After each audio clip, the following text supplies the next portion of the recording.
What's up, everybody? Welcome to another episode of China Update, where I try and help you guys keep on top of the macro developments coming out of the world's number 2 economy. My name is Tony. For those of you watching for the first time, if that is something that you might be interested in, and if you want to be just as informed as my clients, maybe consider subscribing. Everyone else, it's good to see you. It was an early episode last week. I put it up on the Thursday or the Friday.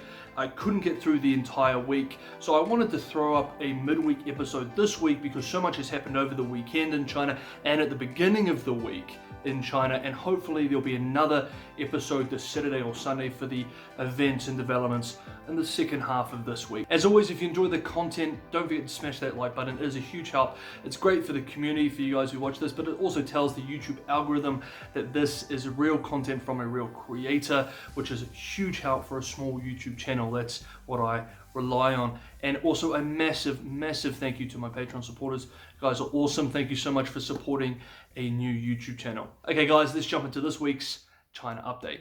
Okay guys, let's begin with China-Japan relations. US President Joseph Biden and Prime Minister of Japan Suga are set to meet in Washington DC next week. During that time as well, Japan's Foreign Minister Toshimitsu Motegi, as well as Japan's Defense Minister, will also be visiting Germany. The PRC has published a series of statements this week in anticipation of the meeting between Suga and Biden, which indicate concerns towards Japan and the US working more closely. The PRC essentially warned Japan to behave itself, as it were. Quote, Wang Yi said that in the face of the complicated international situation, China and Japan, having long been close neighbors, and as the world's second and third largest economies, should conform with the trend of the times and the international trend.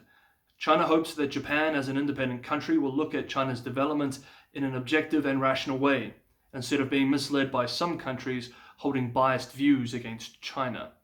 End quote. When we hear officials use these terms like the international trend or China's development direction or China's development trend, what they are getting at is the strongly entrenched belief in Beijing that China will soon surpass the United States to be the biggest economy, and then sometime after that, the most powerful nation in the world. So with statements like these, there is this soft undertone, which is basically something like, hey, we will be number one day, and we will remember how you are acting today. So keep that in mind.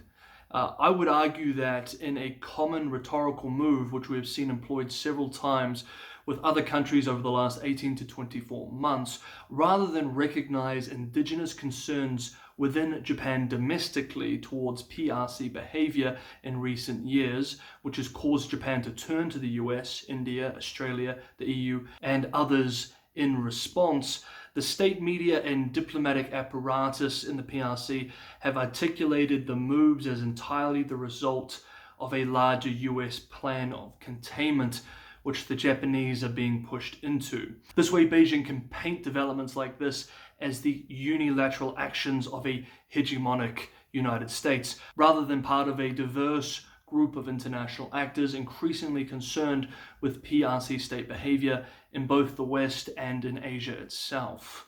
Quote, Wang Jian, an expert from the Chinese Academy of Social Sciences, told the Global Times that Japan's policy towards China has experienced turbulence since last year, and Washington is the biggest influence in this change.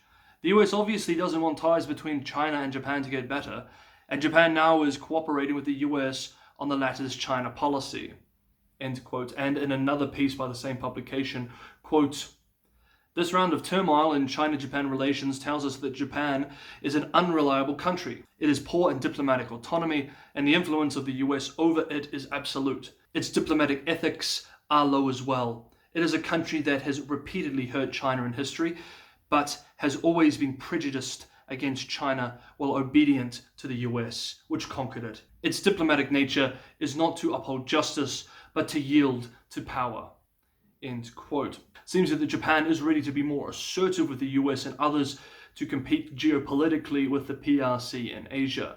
Quote, Japan and the US will draw up guidelines on supporting the development of high-quality infrastructure, including 5G wireless and hydrogen power in the Indo-Pacific and elsewhere as a counterweight to China's Belt and Road Initiative. The two allies aim to reach an agreement to expand cooperation on foreign infrastructure construction when Japanese Prime Minister Yoshihide Suga and US President Joe Biden meet at the White House on April 16th. End quote. More on this point shortly. The same publication also reported that day that Japan's defense minister Nobuo Kishi expressed that Japan is giving, quotes, strong consideration to positioning new F-35B stealth fighter jets on the southern island of Kyushu, end quote, in order to, quote, beef up deterrence against China's increasingly frequent maritime forays in the East China Sea, end quote. Beijing continues its efforts to manage systemic financial risk into this week.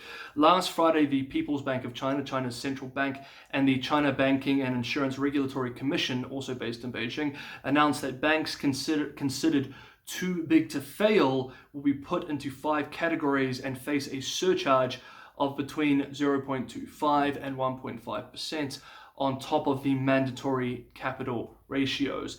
Lenders will also need to make detailed plans on how to recover from a banking or financial crisis. On the same day, too, reports of new rules enacted in December and January restricting how much money foreign banks can transfer into the country from overseas were published. The new rules sharply limited the ability of foreign banks to do business in China. Another rule, which took effect last Wednesday, requires many foreign banks to make fewer loans and sell off bonds and other investments. Some financial analysts are concerned that the new rules make foreign-owned businesses more dependent on China's state-run banking system for capital. And in a statement on Monday, the People's Bank of China, China's central bank, announced that lenders need to rein in credit supply as a surge of lending over the last 12 months has the central bank concerned about asset bubbles and financial instability. The bank expressed that new credit growth hit 16% in the first 2 months of 2021. Okay, recently China celebrated Qingming, or the tomb sweeping holiday.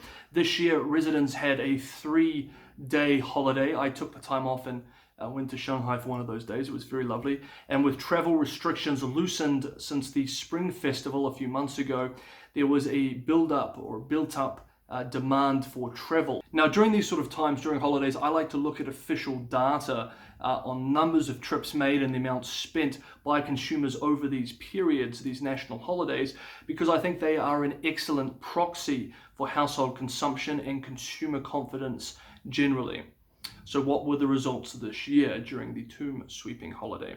Residents made 102 million domestic trips over the 3-day holiday. This number is 145% more than the same period last year. However, last year is not a good comparison because China was still recovering from the initial Wuhan outbreak. When we compare numbers to 2019, it tells a different story.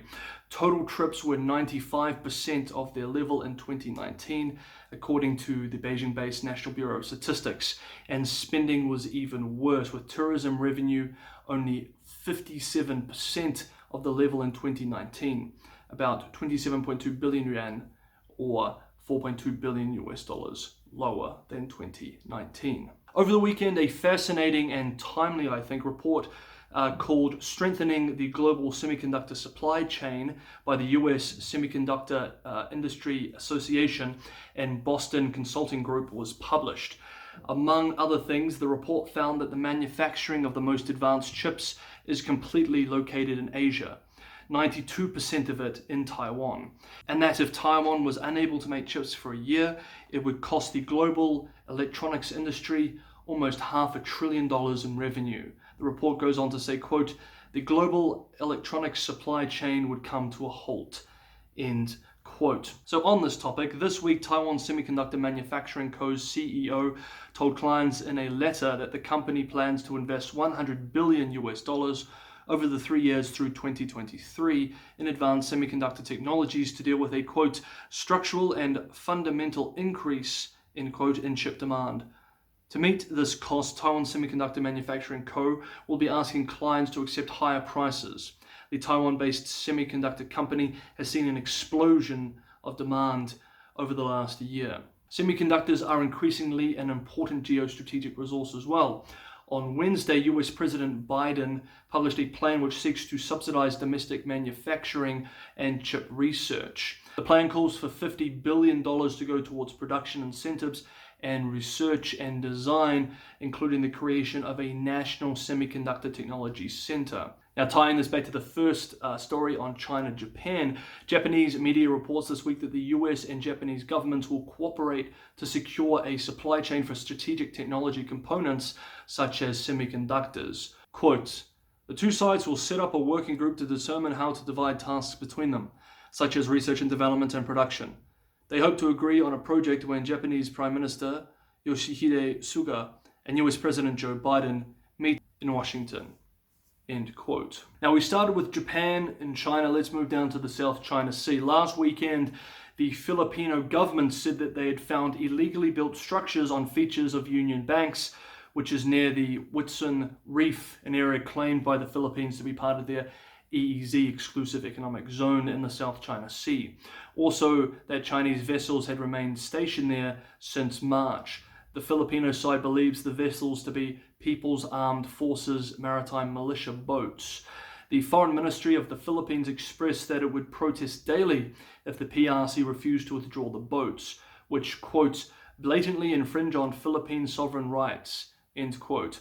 A few days later, earlier in this week, President Duterte softened the official language of the government, expressing that the situation should be resolved, quote, "through diplomatic channels and through peaceful means," end quote. On March 22nd, last month, the PRC expressed that the vessels were simply fishing boats. Quote, "Chinese fishing boats have been fishing in the waters near the reef all along. Recently, due to the maritime situation, some fishing boats have been taking shelter from the wind near the reef, which is quite normal." End quote. The PRC responded to questions regarding the accusations of illegally built structures on Tuesday or yesterday. Quote, "It is a customary practice running over 1,000 years for Chinese fishing boats to work and shelter in relevant waters. I don't know why the relevant sides refer to the Chinese fishermen as maritime militia. It shows malicious intent driven by ulterior motives. But since certain countries have defined what's happening in Xinjiang as genocide and crimes against humanity, this came as no surprise. Such clumsy ploys won't work as the whole world can see through them." End quote. Okay guys, this was a midweek episode of China Update. Hopefully Saturday or Sunday I'll have another episode for the entire week, but I hope you enjoyed the stories from today. If you enjoyed it, don't forget to smash that like button, and wherever you guys are, I hope you're keeping safe and keeping sane. I will see you guys next time on China Update.